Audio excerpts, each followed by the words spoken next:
महात्मा गांधी भारतीय राजनीति में बहुत महत्वपूर्ण स्थान रखते हैं, लेकिन उससे भी पहले पूरा देश उनको जिस सम्मान की दृष्टि से देखता है वैसा सम्मान ना तो किसी और व्यक्तित्व को मिला है और न आने वाली कई शताब्दियों तक मिलने की संभावना है। राष्ट्रपिता के नाम से सुशोभित महात्मा गांधी देश की अमूल्य धरोहर में से एक हैं, क्योंकि उनका सम्मान और उनके विचारों का अनुगमन न केवल भारतीय करते हैं, भारत के बाहर भी बहुत बड़ी संख्या में लोग गांधी जी के विचारों और कार्यों को सम्मान की दृष्टि से देखते हैं। नमस्कार दोस्तों, स्वागत है आपका हमारे YouTube चैनल दीपावली में। और आज मैं आपको महात्मा गांधी का जीवन परिचय बताने जा रही हूँ। आगे बढ़ने से पहले अगर आपने हमारा चैनल सब्सक्राइब नहीं किया है तो जल्दी से इसे सब्सक्राइब कर लें और बेल आइकन को प्रेस करें हमारे वीडियो सबसे पहले देखने के लिए।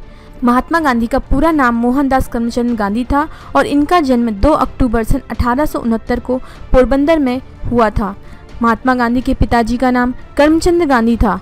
उस समय के चलन के अनुसार गांधी जी के पिताजी ने भी 4 विवाह किए थे।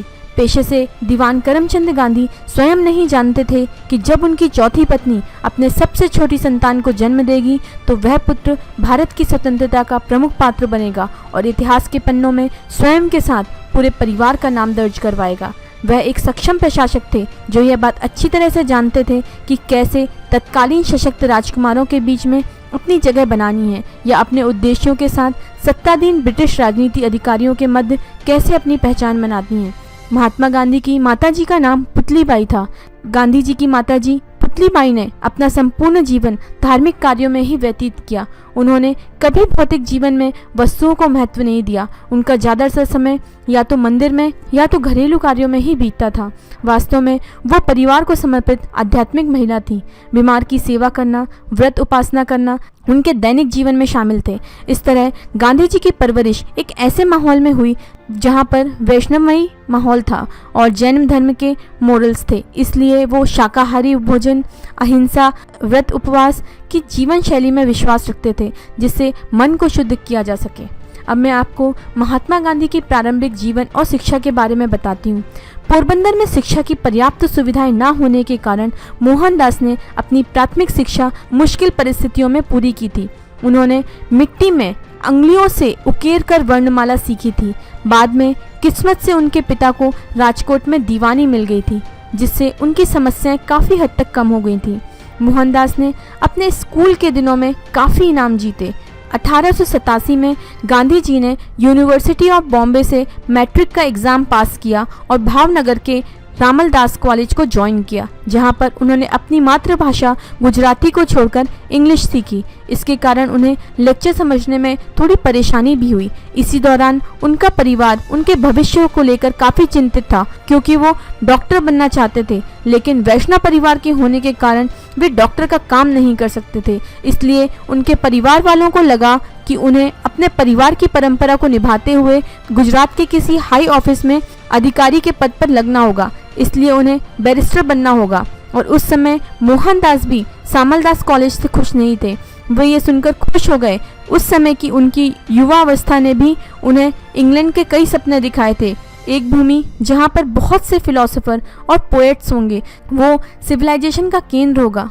वैसे उनके पिता उनके लिए बहुत कम संपत्ति और पैसे छोड़ गए थे और उनकी माँ भी उन्हें विदेश भेजने से डर रही थी, लेकिन गांधी जी अपने निर्णय पर अडिग थे। उनके भाइयों ने आवश्यक पैसों का इंतजाम किया और इस तरह सितंबर 1888 को वो रवाना हो गए। वहाँ पहुँचने के 10 दिनों बाद उन्होंने लंदन लॉ कॉलेज में इनर टेम्पल को ज्वाइन कर लिया। 1891 में इंग्लैंड से भारत लौटने पर उन्होंने वकालत में अपनी जगह बनाने की शुरुआत की। अपने पहले कोर्ट केस में वो बहुत नर्वस थे और जब गवाह के सामने उन्हें बोलने का समय आया तो वो ब्लैक हो गए और वो कोर्ट से बाहर आ गए। इस कारण उन्होंने अपने क्लाइंट को उसकी फीस भी लौटा दी। कुछ समय तक भारत में एक लॉयर के रूप में संघर्ष करने के बाद साउथ अफ्रीका में इन्हें लीगल सर्विस का 1 साल का कॉन्ट्रैक्ट मिला था। इस कारण अप्रैल 1893 को वो साउथ अफ्रीका के लिए रवाना हो गए। वहाँ उन्हें रंग भेद का सामना करना पड़ा। डरबन के कोर्ट रूम में उन्हें अपनी पगड़ी हटाने को कहा गया, जिससे उन्होंने मना कर दिया और उन्होंने कोर्ट रूम छोड़ दिया। 7 जून 1893 को ट्रेन ट्रिप के दौरान उनके जीवन में एक घटना घटी जिसने उनकी ज़िंदगी बदल कर रख दी। वो प्रोटेरिया जा रहे थे, तभी एक अंग्रेज ने उनके फर्स्ट क्लास रेलवे कंपार्टमेंट में बैठने पर आपत्ति की, जबकि उनके पास टिकट था। उन्होंने ट्रेन से उतरने से मना कर दिया, इसलिए उन्हें किसी स्टेशन पर ट्रेन से नीचे फेंक दिया गया। उनका यह अपमान उन्हें अंदर तक प्रभावित कर गया और उन्होंने खुद को इस रंगभेद के विरुद्ध लड़ने के लिए तैयार किया। उन्होंने उस रात ये प्रतिज्ञा की कि वो इस समस्या को जड़ से समाप्त कर देंगे। इस तरह उस रात एक सामान्य आदमी से महानायक गांधी का जन्म हुआ। गांधी ने रंग भेद से लड़ने के लिए 1894 में नेशनल इंडियन कांग्रेस की स्थापना की। 1 साल के कॉन्ट्रैक्ट के बाद जब उन्होंने भारत लौटने की तैयारी शुरू की, उससे पहले ही नेशनल असेंबली ने भारतीयों को वोट देने से वंचित कर दिया। उनके साथियों ने भी उनके लेजिस्लेशन के खिलाफ लड़ाई जारी रखने के लिए आश्वस्त किया। इस तरह गांधी जी ने अंतर्राष्ट्रीय स्तर तक इस मुद्दे को उठाया। कुछ समय तक भारत में रहने के बाद गांधी जी अपने पत्नी और बच्चों के साथ साउथ अफ्रीका लौट गए। वहां उन्होंने लीगल प्रैक्टिस की। वॉर के दौरान उन्होंने साउथ अफ्रीका में ब्रिटिश सरकार की मदद की थी। उनका मत था कि यदि भारतीय ब्रिटिश एम्पायर में अपने मूलभूत नागरिक अधिकार चाहते हैं तो उन्हें भी अपने कर्तव्यों को पूरा करना होगा। वास्तव में गांधी जी ने अपने जीवन में पहली बार साउथ अफ्रीका में ही नागरिक समानता के लिए रैली निकाली और अपने नॉन वायलेंट प्रोटेस्ट को सत्याग्रह का नाम दिया। इस कारण वहां उन्हें कुछ समय के लिए जेल भी हुई। उन्होंने कुछ परिस्थितियों में ब्रिटिश का सपोर्ट भी किया। बोर वार और जुलू रेबेलेशन के लिए किए गए उनके प्रयास के लिए ब्रिटिश सरकार ने उनकी अनुशंसा भी की। सत्याग्रह, अहिंसात्मक और असहयोग आंदोलन। 1906 में गांधी जी ने अपने जीवन का पहला असहयोग आंदोलन किया, जिन्हें उन्होंने सत्याग्रह का नाम दिया। यह असहयोग आंदोलन साउथ अफ्रीका के ट्रांसवाल गवर्नमेंट में भारतीयों पर लगाई जाने वाली पाबंदियों पर था, जिसमें हिंदू विवाह को नहीं मानना भी शामिल था। कई वर्षों तक चले इस संघर्ष के बाद सरकार ने गांधी जी के साथ कई भारतीयों को जेल में डाल दिया था।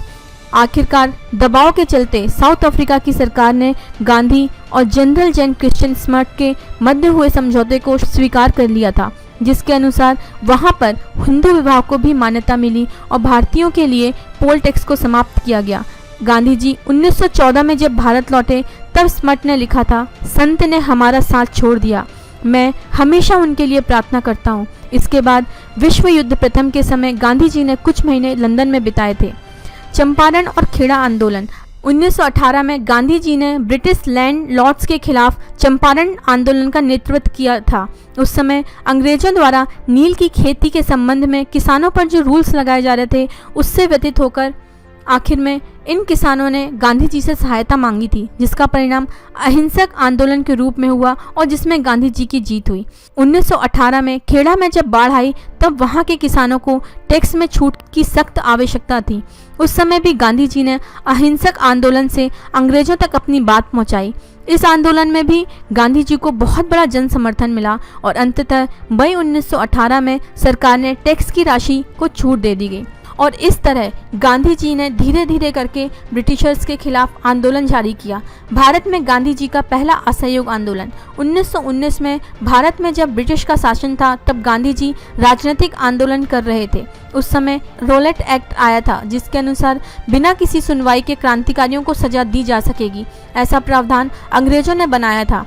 गांधी जी ने इसका पुरजोर विरोध किया। उन्होंने इसके खिलाफ सत्याग्रह और शांतिपूर्व आंदोलन किए। इसी दौरान अमृतसर में जालियांवाला बाग हत्याकांड भी हुआ, जिसमें ब्रिटिश ब्रिगेडियर जनरल डायर ने सैकड़ों लोगों को गोली से भून दिया था।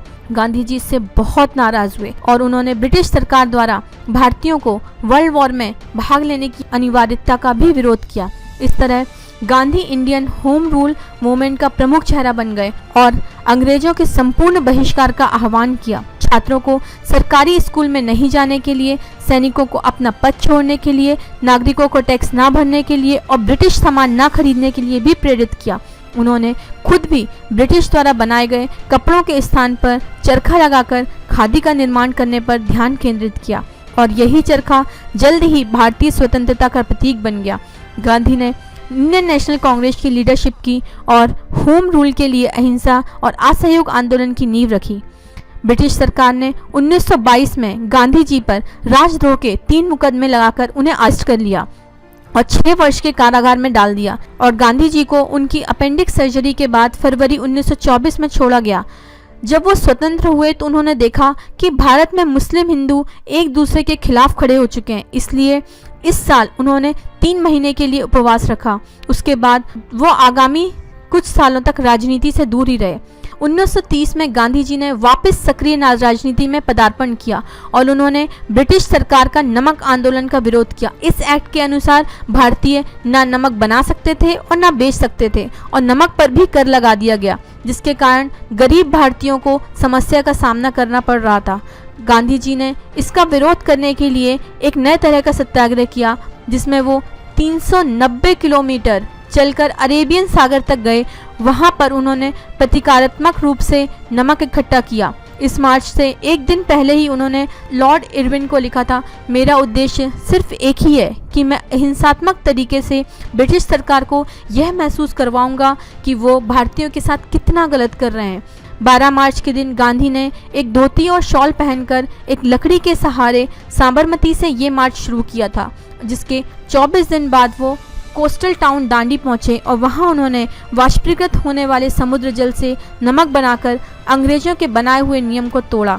इस तरह इस नमक यात्रा से पूरे देश में क्रांति की लहर दौड़ गई। लगभग 60,000 भारतीयों को सॉल्ट एक्ट तोड़ने के जुर्म में जेल में डाला गया, जिसमें गांधी जी खुद भी शामिल थे। इसके कारण वो भारत में ही नहीं पूरी दुनिया में प्रसिद्ध हो गए और 1930 में ही टाइम मैगजीन ने उन्हें मैन ऑफ द ईयर का खिताब दिया। जनवरी 1931 में उन्हें जेल से छोड़ा गया और इसके भी 2 महीने बाद उन्होंने लॉर्ड इरविन से समझौता किया और नमक सत्याग्रह समाप्त किया। इस समझौते के अनुसार हजारों राजनीतिक बंदियों को रिहा किया गया। उसके साथ यह भी उम्मीद जागी कि स्वराज के लिए यह सत्याग्रह मील का पत्थर साबित होगा। गांधी जी ने 1931 में लंदन में आयोजित इंडियन नेशनल कांग्रेस के मुख्य प्रतिनिधि के रूप में भाग लिया। हालांकि यह कॉन्फ्रेंस निरर्थक साबित हुई। 1932 में गांधी जी लंदन से लौटे और उन्हें वापस जेल में डाल दिया गया। उस समय भारत का एक नया वायसराय लॉर्ड वेलिंगटन आया था। इसके बाद जब गांधी जी बाहर आए तो 1934 में उन्होंने इंडियन नेशनल कांग्रेस की लीडरशिप छोड़ दी और उसकी जगह जवाहरलाल नेहरू ने संभाली और इस तरह गांधी जी फिर राजनीति से दूर हो गए। उन्होंने अपना ध्यान शिक्षा, गरीबी और अन्य समस्याएं जो भारत के रूरल एरिया को प्रभावित कर रही हैं उस पर लगाया। 1942 में द्वितीय विश्व युद्ध छिड़ गया। ग्रेट ब्रिटेन जब इस युद्ध में उलझा हुआ था तब गांधी जी ने भारत छोड़ो आंदोलन की शुरुआत की। अगस्त 1942 में अंग्रेजों ने गांधी जी, उनकी पत्नी और इंडियन नेशनल कांग्रेस के अन्य नेताओं को गिरफ्तार कर लिया। इन सबको पुणे में रखा गया। 19 महीनों बाद गांधी जी को रिहा किया गया, लेकिन उनकी पत्नी की मृत्यु जेल में ही हो गई।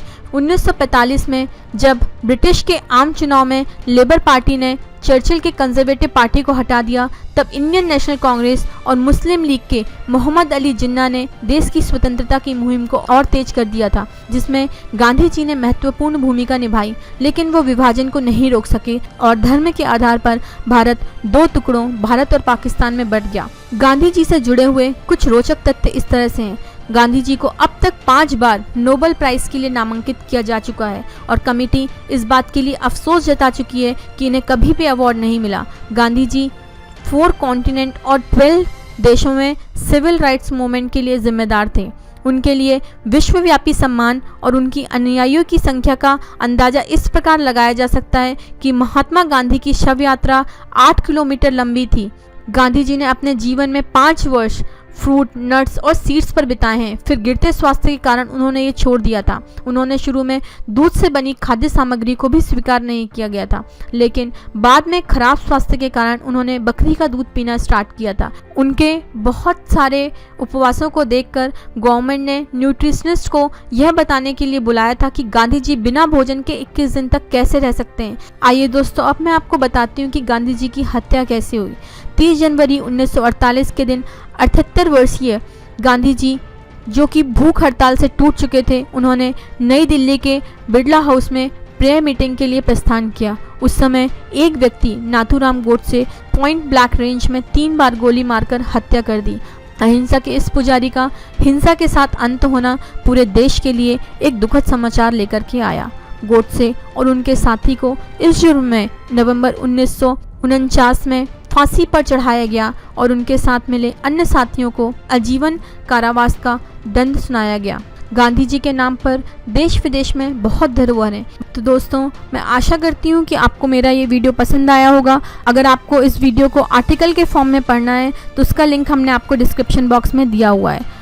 अगर आपको ये वीडियो पसंद आया है तो इसे ज़रूर लाइक करें, शेयर करें और कमेंट करें। Thank you.